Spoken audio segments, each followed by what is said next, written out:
camera. What's up, man? Hey, how's it going? Dr. Jabir, what's going on, man? How you doing? Good. Already 6 weeks, man, since we were on. How crazy is that? It's been a minute. It's been a minute, I'll tell you. That's How's 6 everything? weeks of lockdown. Right. How's everything, man? Yeah, not too bad. Just not sleeping a lot these days. My sleeping pattern's gone. Oh, man, imagine being in dental school during this, huh? Yeah. You know, they Yeah. sent us a bunch of endo equipment, so we're doing endo at home. It's really cool. I'll show you that stuff after. Really? Yeah. Oh, can they send me something? I've got nothing to do. Okay, you'll like it. I did this, I don't even know if you can see it, but yeah, we use those. They're yeah. good. Not too bad. Not too bad. But let's get to it. Let's get to it. So, did you have any questions that we can start off with? Or did you want me to kind of just dive into the camera and all the settings? Well, actually, I've used all three. If we're looking at big three, I've got Nikon. My brother's got a Canon. Okay. And I use a Sony with my scope, so I've got the A7 III, I think. I have no lenses for it. Yeah, I have no lenses for it yet, but it clicks directly into the scope. And we'll talk about the lenses too, and how like important it is to have a good one that'll get you kind of the ideal shot that you're looking for. But generally, I mean, to start off with camera settings, I mean, we can start talking about like what the different settings mean, and then we can dive into like what basic camera you can kind of start off with. To be honest with you, when it comes to photography, it really doesn't matter what camera you have. I'm going to be honest with you. It just really depends on what you're trying to do with it.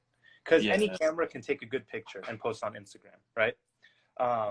But we just have to play with the settings and see what works in order to get kind of that picture that we want from it. So for me, to be honest with you, I mean, there's a few settings that I like to mess with all the time. I don't know if you mess with ISO a lot. Do you kind of mess with ISO settings? I used to do a little. This is back when I was actually, going out and shooting quite a lot. I was messing with everything and getting some very weird results, but then some nice ones as well. I tended to mess around with the aperture more, I think. Aperture, okay. And the shutter speed. The shutter speed, because I was trying to get like, over water, flatten it out, all the cool stuff like that. Right. Because with ISO, I don't think it really applies for us in dentistry too much, because it's just you're messing with light. So that's just how sensitive your sensor is to the light.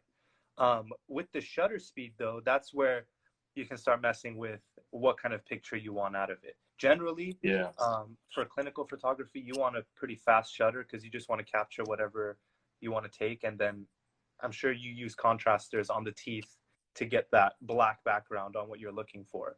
Yeah, I've got the contrasters. They work nicely. You have to train your nurse to use them. That's the probably the biggest thing with all these, because you've got retractors, you've got contrasters, you've got all these little bits and pieces, and you have to decide who uses what. Right. But I thought we'd do like a more general camera, because camera basics. Yeah, absolutely. Because you need to be able to use the camera before you're pointing at a patient. Right. So. Right. So what kind of things did you want to cover on this? I have this. We can kind of talk about it. You have a Canon, or you have a Sony, but I know you've used a Canon in the past too, which are great cameras. But I love Sonys. I'm sure you love yours too. I've not gone out and shot with it normally yet. I've only done intraoral. Listen, intraoral. It's a fantastic camera to go out and shoot with, man.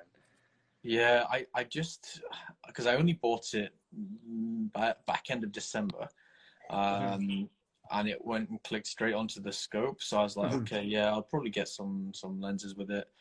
And I was like, I've still got this Nikon with 4 or 5 lenses with it. So I was like, what do I do now? I've got both decent cameras. Like, I needed to decide what I'm doing with it. So I walk into work every day with 2 cameras in the bag. Right. So I see on the question here, someone asked that Sony versus Canon versus Nikon. to be honest with you, I'm a little biased when it comes to that, just because I love the mirrorless cameras that Sony has. Now, Canon and Nikon are coming out with their own mirrorless cameras too. And with those mirrorless cameras, it allows you to kind of capture the full array of the colors. And at the same time, it doesn't really crop the photo as well too. So I like Sony a lot when it comes to photography. When it comes to clinic photography, though, I have a Canon T5i that I use, and I have this, I'm sure you've seen those ring lights that are flashes, and basically it kind of highlights the person's oral cavity so that you can take the pictures of the teeth that you want. So I have that one for my clinical photography, but like for my own personal photography, I use the Sony, just because it's such a beast of a camera, and you have this small camera as well. It's small. Yeah. The body of my Nikon, which is a small Nikon, it's not like a full frame or anything. It's a crop sensor. It's at least twice the weight of the Sony. I was like, oh, okay, so this is going to make a big difference, but I'm not sure that there's a good like macro lens yet. Right. For the Sony that I've seen. There probably is. There, actually, if you look for the Sonys, they have. I purchased them. I haven't got them yet, but there's these attachments that you can put here that will actually magnify your whatever lens that you have to an even closer magnification. I can show you those after. I can send it to you. But basically, what it is just a few attachments that go on, and it magnifies your lens even more, so you can get up closer to what you are trying to capture. Someone asked here, will taking pictures during dental school be helpful in the future apart from getting used to the camera? Yeah, 100%. Yeah. We actually had a course, well, not a course, but we spoke about clinical photography in dental school a lot because it's important on trying to capture the patient and what you're trying to look for. So it's pretty critical in dental school. I mean, I'm still a D1 as well too, but there was a strong emphasis on it. We did it on each other in the clinic as well too, to see how good we're getting the techniques down. And then in the future, whatever camera you get, you already know the techniques. The techniques matter more. It's really not the camera. If you know how to take a picture, the camera, spending $4,000 on a camera or $500 is not going to make a difference. If you know what you're going for, you can get it. Yeah. I mean, that's the thing. The difference when it comes to cameras is probably when you move into 4K. But how many guys are going to be needing 4K for? That's if you're shooting video too. Dental. Yeah, for dental, you're probably not going to be using that. So someone who's like into the actual content creation, we might want those kind of things for the for our cameras. But yeah, sure, not everyone needs a 1DX or anything along those lines. Like, that's probably the best camera out there. That well, unless you're looking at red, but then who's spending 40 grand on a camera? Yeah, exactly. Even people that make videos don't do that too.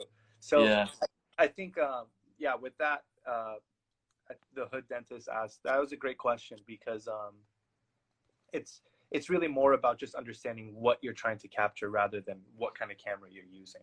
And with those, I mean, we can talk about a few settings as well too on the camera that can really help you get a good photograph. A lot of people just like to shoot on auto, but that's not really recommended because the camera does what it wants.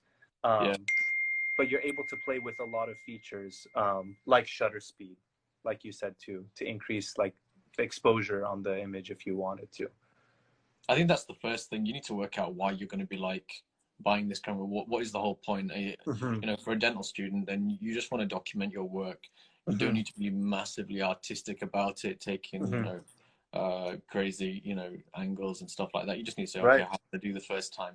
What have I done wrong? What am I going to do next time? So in terms of dental side of things, like for students especially, you just need to take some photos so you can see, all right, that went well, but then I should have done this, and then next time you can move up from there. So unless you're like a big camera guy already, then that's probably a basic camera with a good lens is all you're going to need. Exactly. So yeah.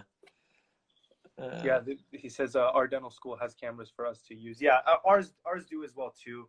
I think we're issued some Nikons that I think they're like D5300s that we just use. But it says, but they don't emphasize on us using them at all. They just told that they're, yes. Yeah. Yeah.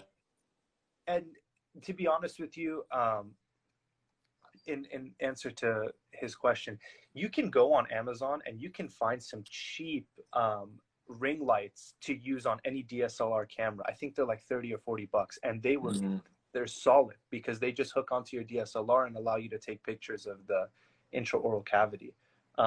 So to answer the hood dentist's question, you don't necessarily have to use their cameras. Their cameras are pretty basic cameras too. They're just clinic issued, so it's not that big of a deal with that. You can get any camera and suffice for what you need. Yeah. But like going on to like settings, so we'll start off with, you know, you picked a camera, so whether it's going to be a DSLR or a Micro Four Thirds, you know, a mirrorless camera, then okay, that's kind of down to what you're going to be using it for outside. You probably just want the very basic setup at the moment, so you pick the cheapest one. The first camera I bought, the Nikon, is actually secondhand, and I have had that now 3 years. I'm probably not going to change it at all because it does the job. I don't need anything more than that. So pick up a secondhand camera if you want, guys. Turning the thing on, right? So the on switch, cool. You should find that. Should be pretty easy. Then it's like, okay, right. You want to go out. You might not start off with dental stuff. Just, you know, go out and actually get to use the camera. Right. Right. So what the three main things we're going to be talking about? Kind of ISO, with the aperture and the shutter speed. So explain those to everyone so we can kind of just work out. Absolutely. So a lot of times, like, let's talk about aperture, because I think this is the hardest part for people to understand. So a lot of times you'll notice that on a camera, you'll have some readings out of whatever the lens is. For example, it'll say 18 to 35, f/22 or f/2.8, right? So a lot of people don't know what that means, right? So what those millimeters are saying is that's the focal length of a lens.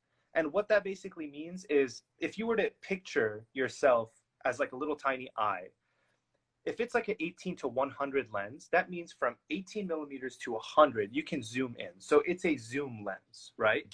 But a lot of times people get like a 35 millimeter lens and it's a fixed lens. So that means you cannot zoom on that lens. So no matter what you do, it's a fixed lens and you have to adjust with the camera to get the shot where you are. Right. So what aperture means, that's that F next to the lens. So for example, if you have an f/2.8, right? f/2.8 means, the way I like to remember it is F for focus, right? The lower the f-stop, the more focused you'll have the image. So that means more background will be blurry. So for example, if I wanted to take a picture of me holding something in my hand and I want the background to be completely blurry, I have to have a camera that's going to be able to have a low f-stop, because if I have a low f-stop on that camera, right, I can take whatever picture I want of me holding that and the background will be completely blurry. Now, that's where it gets expensive because low f-stop lenses go up in price. For example, this one right here is a 17 to 28 millimeter f/2.8 lens. This lens was $1,000. Yeah, just the because lens is where it can zoom from 17 to 28. But that's the thing, is that if you get, for your aperture, if you want to take not professional photos, but pictures that you can kind of see on someone's Instagram, you're like, wow, a professional took this photo, right? Or wow, it's so high quality. Well, it's just because they're using a lens that has a low f-stop, and that's kind of the gist of aperture. So the lower the f-stop you have on any lens, you're going to be able to get an image in focus with the background being blurry. Yeah, it's kind of that really crisp sort of, the front of the photo or whatever's in focus is really crisp, and then in front and behind it is gone. Exactly. Exactly. And then there's different levels of how gone you make it, but that's the long and short of it. Is that's how you make it look really kind of different. Should we say different? Because other photographs, everything's in focus. Right. What you can't. It's basically a way of drawing your eye to something. Exactly. And that's why with that, comes that cost of it going up, which most iPhones are doing it now. They have their portrait mode, right? They're trying to focus on whatever the object is and blur the background, but it kind of looks choppy. Sometimes you can tell someone used an iPhone because the subject has a lot of chop around it. But with those lenses, that's kind of what the f-stop means on it, and it goes down. The f-stops go down to I think they go down to like 1.4, and you know the cost of that just skyrockets. Yeah, I mean that's kind of, you know, you're getting into the real professional in lenses then. It's probably not what we're after, but we're going to go through all the normal camera basics today, guys. Yeah. Not particularly going like super dental, because absolutely that's a whole other kind of topic. I think we just want to get to a point where everyone knows, okay, we can use a camera first before we start saying, okay, this is what so now basically, like that's kind of the gist. So you've turned on the camera, you've kind of looked down the kind of the viewfinder, and you're like, okay, well, sometimes it's even cool too, because if you set it on automatic, it'll read out whatever settings it's using. So it'll show you your shutter speed is set at 1 to 600, your f-stop set at 10, and you're like, okay, wow, so now I understand that this is the settings that it's using to take this picture. Well, you start playing with it now. What if I bring the f-stop down? And you can kind of change that setting through the camera. What does the f-stop do? And what does the shutter speed bringing down do? So that's aperture. But we can, did you want to talk about shutter speed after? Yeah. Well, I've got the whole triangle in mind of ISO, shutter speed, f-stop. Right. So, yeah, either one. Yeah, let's so do that. I mean, let's do that. Shutter speed, you know it. Do you want to explain it? Let's see if I can explain as well as you, and you can build the gaps. You got it. So basically, when you click your camera, you hear the little thing moving inside. Right. Basically, the speed of that movement, the slower it is or the faster it is. So the slower it is, the more light is going to hit your sensor. So the brighter the image is going to be. But that also means you can get it kind of washed out and looking very over blurry. Same as a radiograph. So all these things are actually very similar to ideas we already have within dentistry. So actually with the aperture, you might be thinking, about getting things in focus on a microscope, on your loops. Same thing. With this, it's your radiographs. It's the same sort of idea. Not enough light means it's going to be very dark. Too much light means it's going to be very bright. You would rather have darkness because you're going to get more contrast in there. Right. And you can bring it back out afterwards but in post-production. But that's like a whole other That's thing. A whole different beast. That's a whole other thing. That's where we have the fun. Yeah, that's the stuff. Photoshop and Lightroom. Yeah, but it's controlling the amount of light that hits the sensor, and that's gonna give you kind of how much detail you've got in your photograph. And there's different ways you can use it. Sometimes you want a bit more light hitting the sensor, especially in a darker setting in night. And then you can do some interesting things there if you're playing with different light sources, stuff like that. You can make different effects by playing with your shutter speed.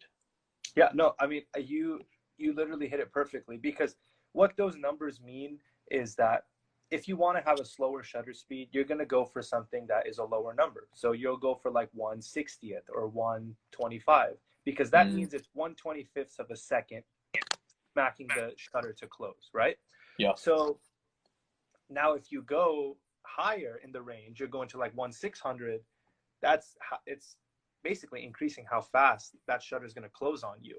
And that's why it's critical for a lot of people who want to stop an image. For example, if you're trying to take a picture of someone that's running, you want a high shutter speed, because if you want them to stop in the picture, you want to basically just have a high shutter speed so you can just grab them, and I mean you're capturing and freezing the image.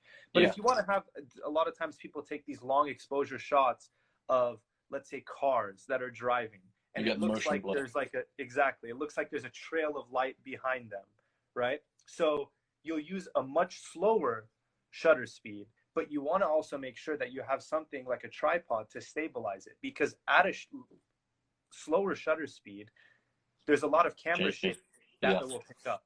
So, I mean, I've done it on my Instagram too, where you can just set a tripod down and you can click the shutter and it will just close on you. And I can even set it for 10 seconds for it to close, right? So it'll close and stay closed for 10 seconds. There you go. Yeah. See, so he knows.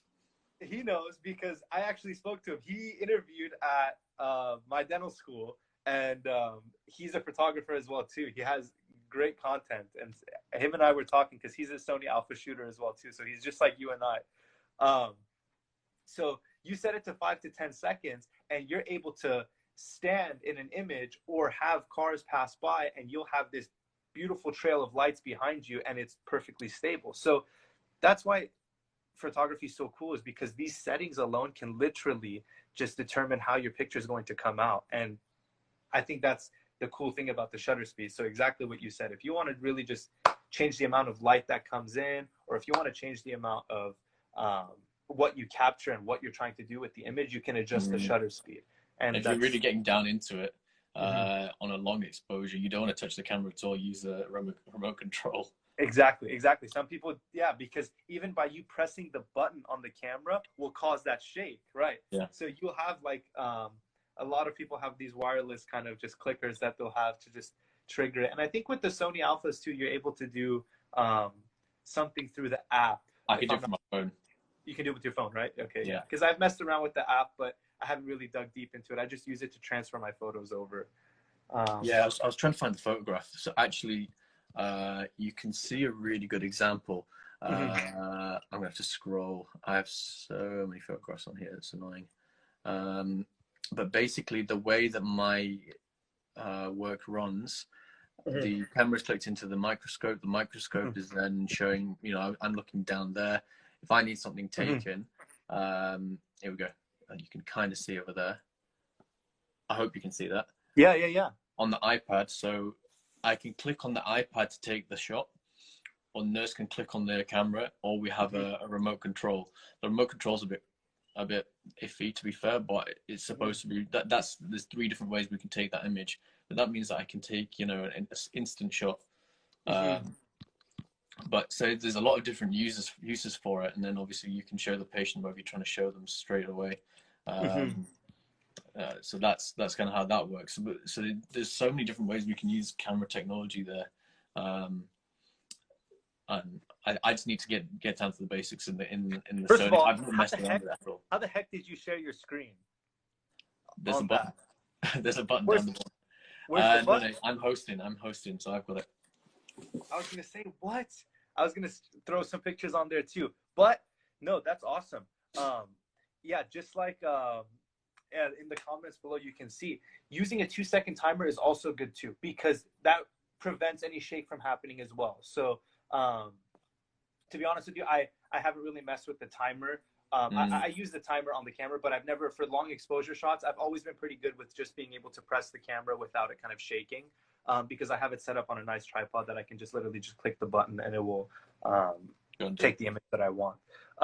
So I think that's really cool that you showed that, so that they can see what you kind of have set up. That iPad setup is really cool too. It's like a wireless remote that you have. Yeah. But that's basically shutter speed. So that's kind of the gist of that, which is perfect. Can you enable sharing the live on a story? I want to share it on my story. You should be able to do it, man. I can do it. Maybe just screenshot if you're struggling. But yeah, it's called Playmobil. I think it's called the Sony app. Yeah, that's the one that I use, and I think Nuri knows it as well too, because he uses a lot of kind of the Sony Alpha settings too, and you can kind of see on his Instagram as well too. He takes a lot of cool pictures, so he knows exactly what we're talking about here. But I mean, what you can even do too, if you want, you can even pick a photo, for example, from my Instagram if you want, and we can kind of run through what I did, and just to kind of understand what's going on with it too. I mean, we've got that, but I can't get onto your profile with the live. So that one is a perfect example of what you kind of said, of using I mean, this was a timer, not a long exposure, but a timer, right? Because I am using such a wide angle lens, I'm able to kind of capture that draw effect that it has to the central point of me holding these instruments. So I think that's the cool part is, and you can kind of see, because I have a low f-stop, I took this at f2.82, you can see the background is blurred out. And that's kind of the image that it draws your attention towards that. The hands. Yeah. And especially with kind of the hoses from the instruments coming towards you, it allows you to have that draw effect that you have. But this was kind of, I think the shutter speed on this one was 1/400. F-stop was at 2.8. And then it was on I think a 5-second timer. So I can literally just click it and pull the instruments towards me. Yeah, and there's no need to mess around with the ISO in this particular sort of case, because you've got natural light. You don't need to add any more. That's kind of when you start adding ISO in the darkness, and that's where the Sony comes into its own as a kind of like a pretty, I'm not going to say cheap because it's not cheap, but a cheap-ish camera compared to maybe others that would do the same sort of thing. Sure. It works really well in low light. And the Nikon that I've got, D5600, is just nowhere near. Because I tried to do. Have you seen the Pete McKinnon, the one where he has the guy from Canada and he uses all the neon? Yes. I tried to do that when we were in Malta with a friend, and it just came up looking really stupid. and that's the thing, is that you have to really experiment with these things. Like I have, Dr. Jabir, check it. Like I have so many like things. Like this is a moon, right? And this, you can light it up, right? Yeah. And it literally is a little lamp that has the texture of a moon, so that you're able to grab it and hold it in an image, but it looks like you're actually holding the moon, right? So these are like props that you can play with that will allow you to kind of get cool with the photography. Yeah, to be honest with you, the reason I love photography so much, and I've been working on a few things, and I'm gonna release them. So there's some pictures I've been working on, but I love illusions. I love being able to show that something isn't there and just kind of play with it. Like I've always liked magic as a kid, right? And I think that's what's so cool about photography, is that you're able to really do whatever the heck you want. You know what I mean? I've done the float yourself challenge. If everyone's not seen that, float yourself is so much fun. Yeah, I did that one too. I think you saw it on my Instagram too. So hard. It's so hard. I mean, I spent hours doing that. Yeah. And it's just like, it makes you wonder. You're like, holy crap, if I can do this, well, can't I just grab something and kind of pretend to hold it and maybe even Photoshop that in, or just hold it and then Photoshop it out? Like it opens up so many avenues, which is so cool. That's why I love it so much. There's one photo I put up recently from Chicago. I edited a plane in the background and no one's noticed. I'm so happy no one noticed. It's hilarious. Yeah. I love it. I try and do something with not with my dental photos, because there's a different kind of idea behind those, but these like the other ones, I put something in there, when I have time that's not actually there, and I just want to see if anyone notices that I've done it. That's so funny. Which one? Let's see if I can get it up. But yeah, there was that one. I put a hot air balloon in one. No one clocked on that, and it was huge. It was huge in the middle of that one. There was nothing there. So I was that time I was in Australia. I was sat on a bench. I got some randomer to take a photo of me, and I just looked up into the sky. Then I got back to the house or whatever, the hotel I was in, and drew lines from the bottom of my face upwards where I was looking. No way. Put a hot air balloon there, removed the lines, clouds over the top of it, took it down a little so that it was like it was through the clouds a little bit. Yeah. No one noticed. That was the best one I've done. And I think not to say it's like the most satisfying feeling, but I think it's just so cool to literally you take a picture and you're just like, they don't know I did this. And Yeah. in the end of the day, you're just like, I did like a foolery here. Like, I literally put an airplane here that wasn't here. I put birds flying that weren't there. I put stars that were not even here. Dr. Lavasani, hello. Dr. Lavasani is one of the best oromaxillofacial radiologists. She's the top 40th oromaxillofacial radiologist in the nation, and she's one of our professors. Top 40 under 40. We've got to get her on. 38 years old. We've got to get her on. Oh yeah, she's awesome. Have to get her on. We have to get her on. She's fantastic. Yeah, I've been looking for someone in Max Facts for a while actually. I've not managed to get anyone. There's a Max Facts Reg. Do you call it Reg? Resident. You call it resident, don't you? Resident, yeah. So I'm going to try and get her on as well. She is I think she's in LA. I've forgotten her name now. But I need to try and get someone on from Xbox. It's one of the things that people keep on asking me to do. I've had like 4 or 5 implantologists on, and that's, you know, it's cool stuff, but then it's not chopping jaws in half. Right. So we've not done that yet. I'm still trying to get this photo up for you guys. Yeah. Any more questions about cameras? Because we're going to go through anything that you can think of. Cam's got a really good experience with Sony's especially, and he pretty much knows everything. I would say that we need to know as camera beginners. Dr. Lavasani, you are obviously we're not going to do the joining today, but I think Dr. Jabir would love to interview you on his live story that he has here talking about radiology and your insights. So I'm sure he's going to get in contact with you after to do a live interview with you. Yeah, we'll work something out. We've almost covered. I want to cover every single base, and we're starting to get to the point where we have had everything. I don't even know which my favorite is anymore because we've had so obviously. Well, I do. It's all the endo ones because I love endo. Sure. Here we go. Right, this is the photo. So I'm just going to unhook me from. So this guy's was completely faked. I love it.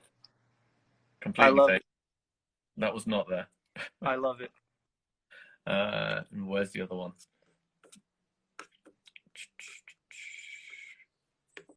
Oh, I don't know if you can see the plane.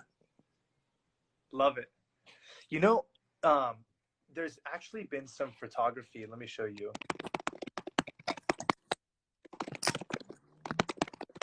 That a lot of people like to do also.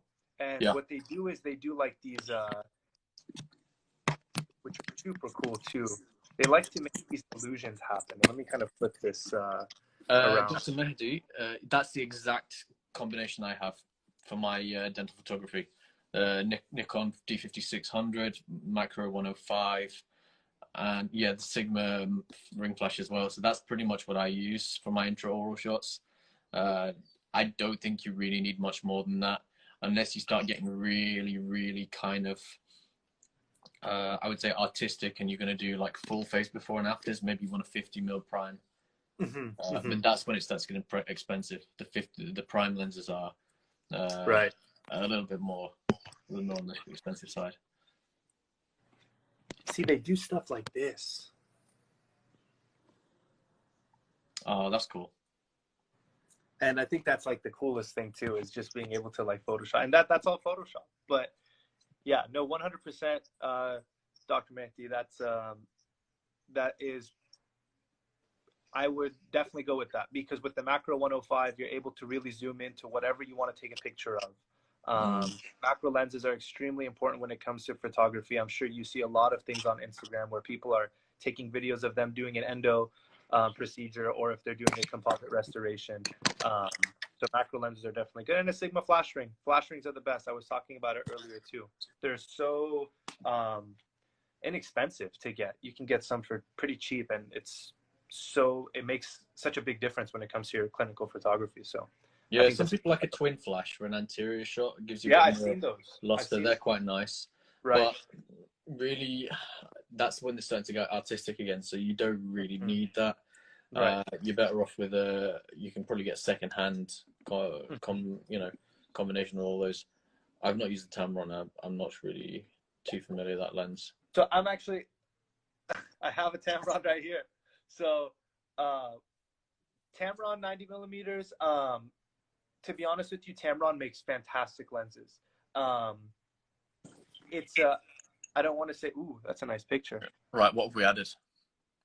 The bird. Yeah, the birds. I love it. I love it. But yeah, so macro 90 millimeter, fantastic.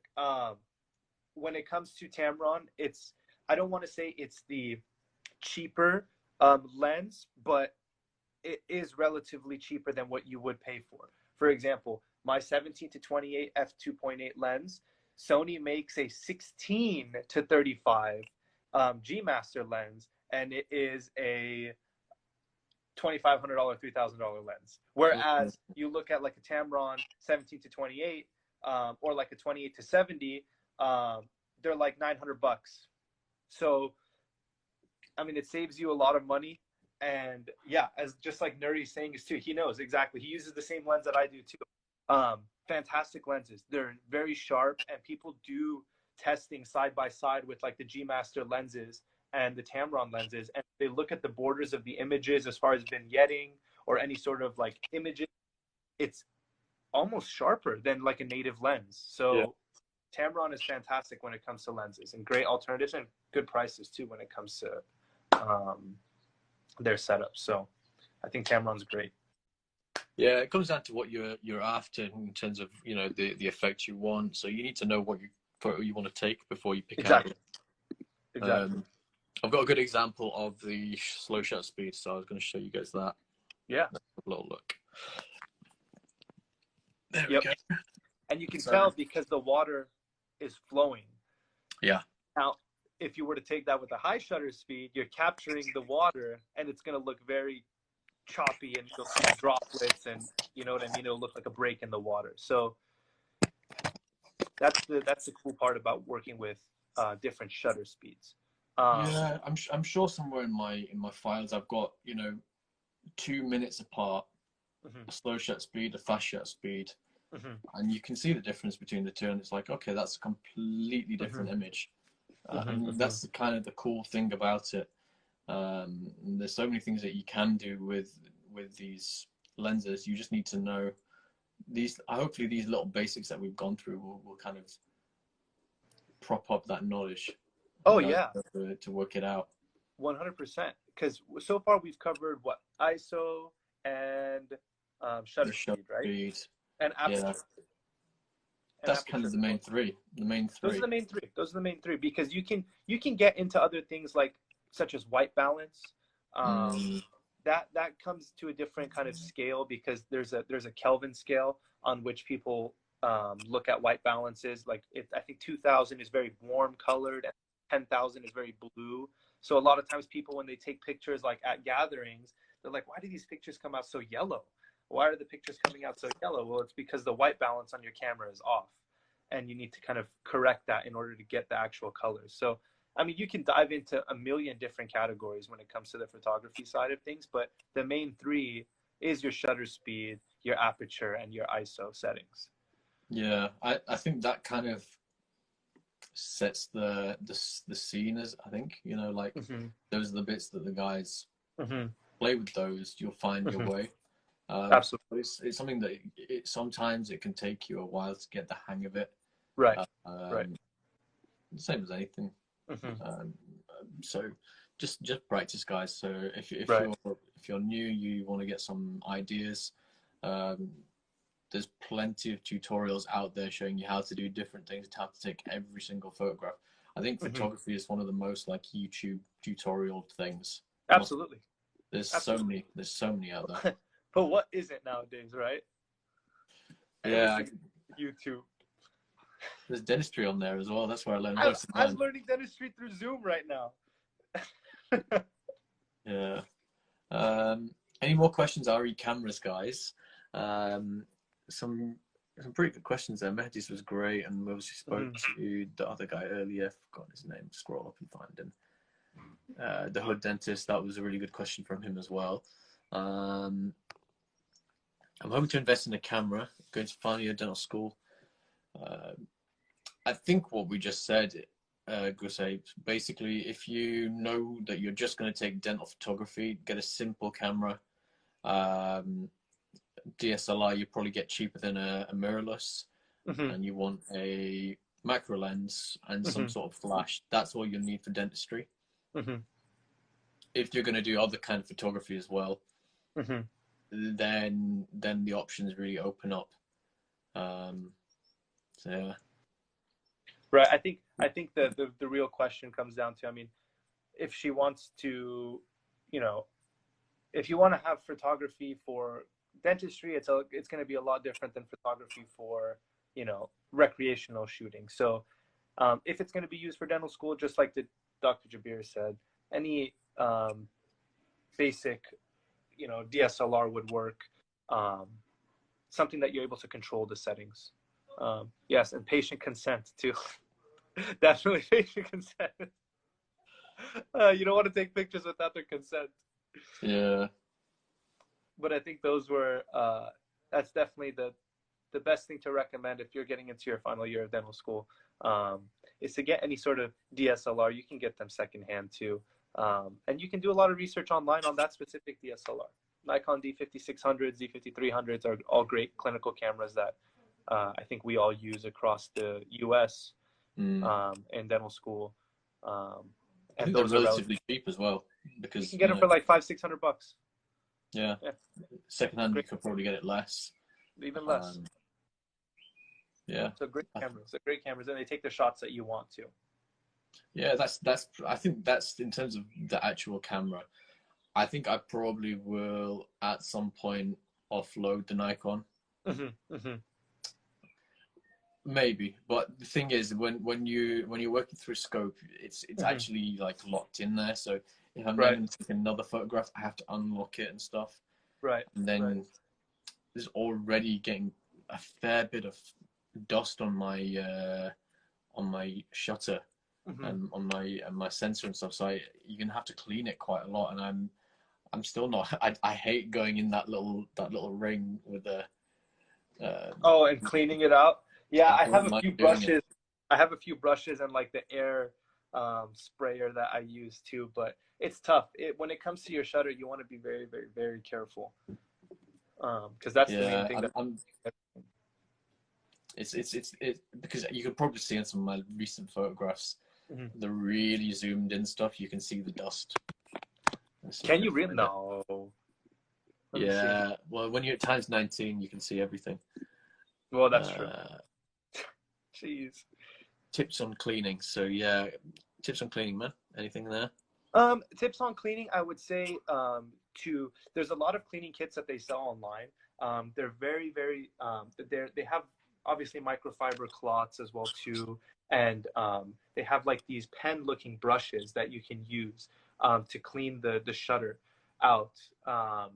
Typically you don't really need to clean your camera too often unless you're really shooting in areas where you're going to have a bunch of sand, a bunch of, you know, rain or anything that's going to kind of the environment that's going to destroy the camera. But if you're generally taking care of your camera, they have these little squeezing like air balls that you can use to shed some air onto the shutter so you can blow the dust off. And yeah, just like Nuri said, once a year. I mean, and that's if you're using it all the time too, you know. So if you're using it even less, it's just for maintenance. I would say do it once a year, once every 6 months. I think you can see it there. Some of the little spots. Oh yeah, okay. It's still, I could barely see it though. I mean, you see it because at times 19, you know it's there. It annoys me. I don't see it when I'm looking through the lens of my microscope. It's on the it's on the shutter or whatever you want to call it, the sensor. Right. Yeah, I think because I take my camera off the scope every day because I don't want to leave it in work because you know, people do break into places and it's happened before apparently. So obviously I'm not going to leave something that's particularly expensive there. The Nikon's fine. I don't know if it's just a particularly dusty room. Maybe could be a dusty room. Could be like Nuri said too. It could be on your lens as well. So yeah, it could be on the lens. I'll have to have a look at it. I'll I'll look in and see what I can do there. But yeah, I think like taking photography and then dental photography is two completely different things. I think that's maybe Absolutely the take home message from this today.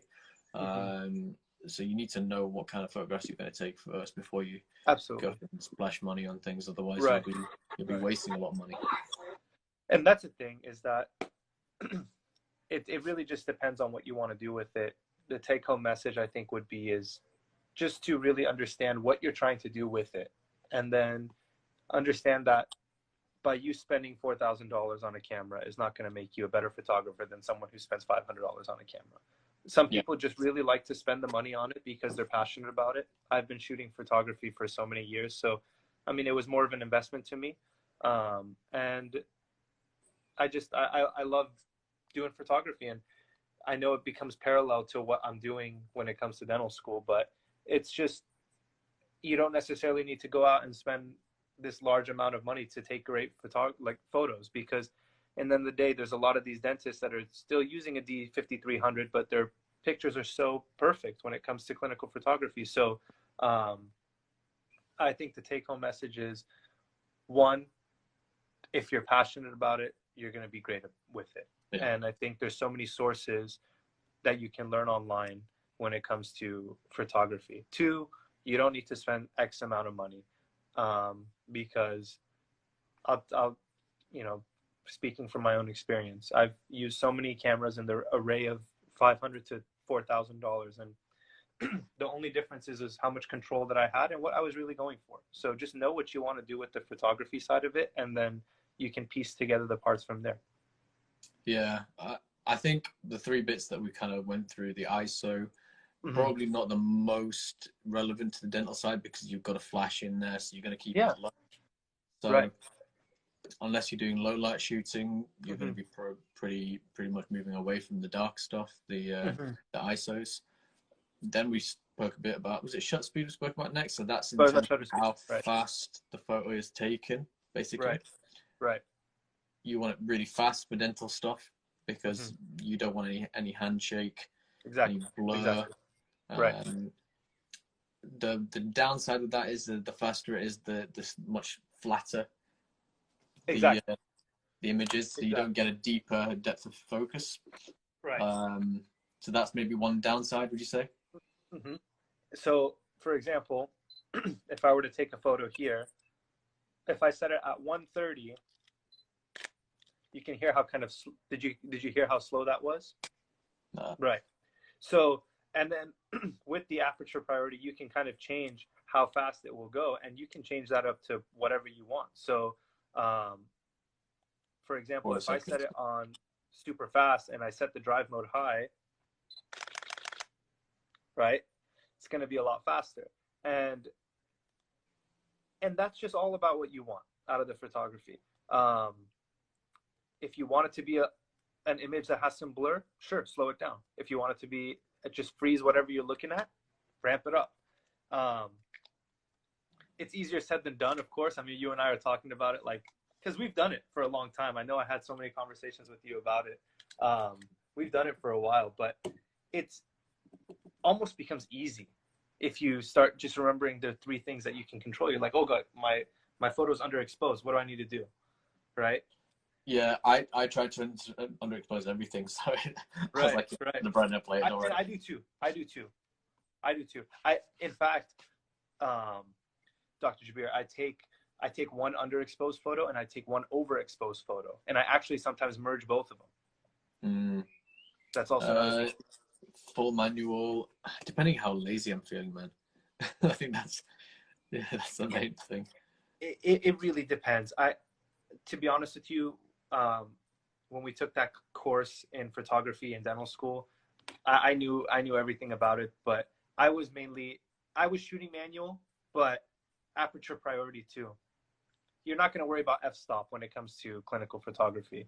You're not going to really worry about anything. You can do aperture priority too. I was just on full manual because I knew what to control, but I was on aperture priority, and I set it to, I think, 1 to 400 or 1 to 600, and I got it because there's so much light in dentistry. think about it. You have your overhead light, you have the ring flashlights and everything, and you don't need to have such a slow shutter. Yeah, the one thing to watch out for if you are taking video, clinical video, if you've got a halogen light, you're going to see that. You're going to see the flickering, and it's really annoying. So if that is the case, then you need LED. Right, right. And there are LED attachments that you can get on the cameras that are pretty cheap too. They're like these little panels that you can get. Yeah, I just remembered that actually, because I had one video that I took a while back, and I got it out and I was like, oh, this is awful. Yeah. First of all, I can hear my voice. I can mute that, no problem. But the lighting, it was on, off, on, off, on, off, on, off, on, off. Flickering, yeah. Because it's actually capturing faster than what it's displaying at, so that's why. Yeah, and the other thing that I think is worth mentioning is talking about maybe the whole idea of editing a photograph afterwards. So the way I try and say it is like, okay, ignore the fact that I will add in things like a hot air balloon, I will add in, all this kind of stuff. If we're just purely talking about the color, remember when you look at something, the color is different to what the camera sees. The camera just sees some sort of data and it just takes it and it guesses what the color is. So the color is more often than not wrong. Right. That's what a lot of Photoshop editing is about, is recoloring and getting the color right. Right. So it's not always like, oh yeah, Photoshop's, oh, that's really bad. So, and that's that goes back to the white balance, right?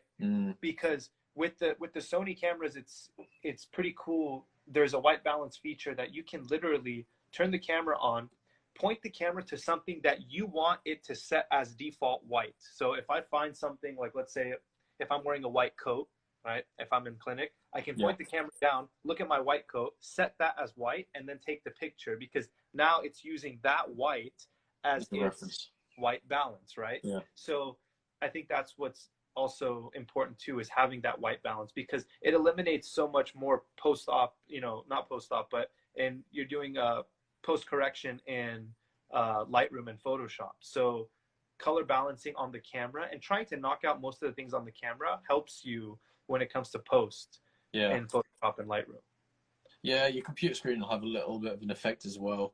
So I use it pretty much. I use the same screen. So they're all IMAX screens, so they're pretty standard. As long as they're not got flash running, then that's cool. It's all good. Right. And then we spoke a bit about aperture as well. That's probably the more difficult one to kind of understand. So quickly run through that. We're at probably 6 minutes left before we go to Instagram. So no problem. But I mean, was there pretty much any other thing that you think was necessary to talk about? Was it just, we spoke about aperture, right? Yeah. Aperture was knocked out. ISO was knocked out. Shutter speed was knocked out. And then we were just talking about lenses as well too. Yeah, and then the bodies where we kind of like, it's really, whatever you can afford. That's the thing. The best camera you have is the one the best camera you can get is the one that you have. Right. Absolutely. Someone make a quote about that. I'm sure. Absolutely. Flash settings.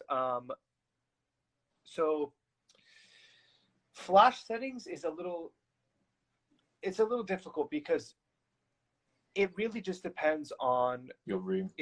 If you're in a room where it's underexposed, you're gonna need flash, because the less you toggle with ISO, and the more flash you can have to kind of give you that light that you need, because ISO is giving unnatural light. And a lot of times if people crank up the ISO too much, you're going to have a very grainy photo, right? So noise, exactly. Grain, noise, and that's basically where you see a lot of dots in the picture. So ISO is great when you're trying to be out in the mountains and you're trying to capture stars. You can also do, long exposure for the shutter too. But using, extra flashes, or you can use external flashes, or even ones that are on top of your hot shoot on your camera. It just really depends on how much light you're trying to bring into the photo. So flash settings, I know a lot of people use automatic, or if they turn flash on and off on their camera, but that's kind of the same thing. If you know you need the flash, then use it. If not, then you can kind of subsequent it with something else, instead of messing with ISO too much. Yeah, I think that's pretty much it with the flash. I mean, it's tied down to where you're shooting, and then again the type of photograph you want at the end. So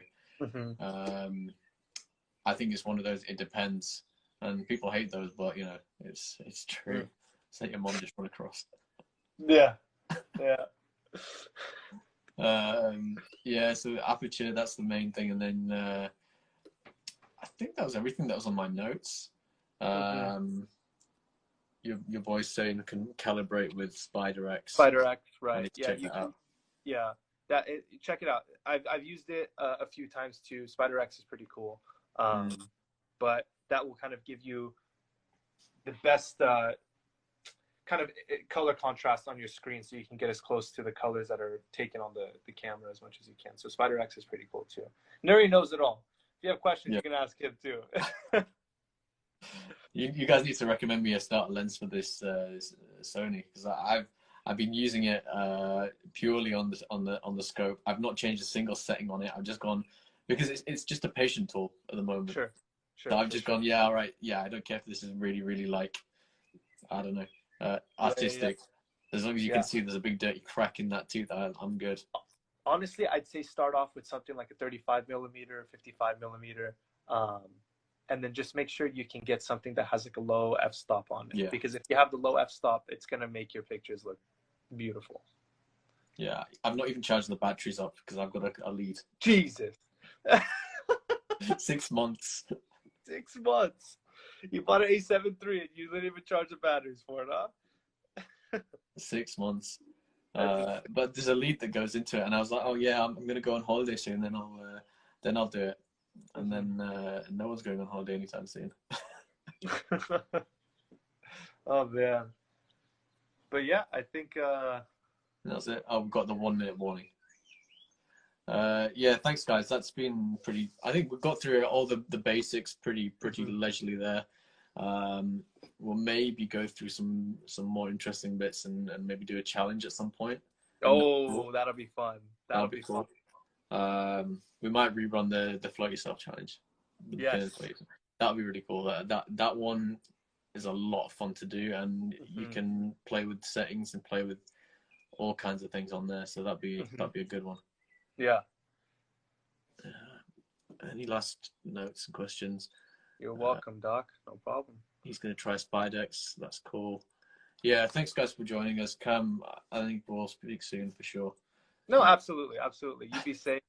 And basically, just, if you guys have any questions, reach out to me, Dr. Jabir. Thank you for your time again. You be safe. And let me know if you ever need anything. I'm always here. Yeah, when I'm done in LA, hopefully one day I'll hit you up. When this blows over.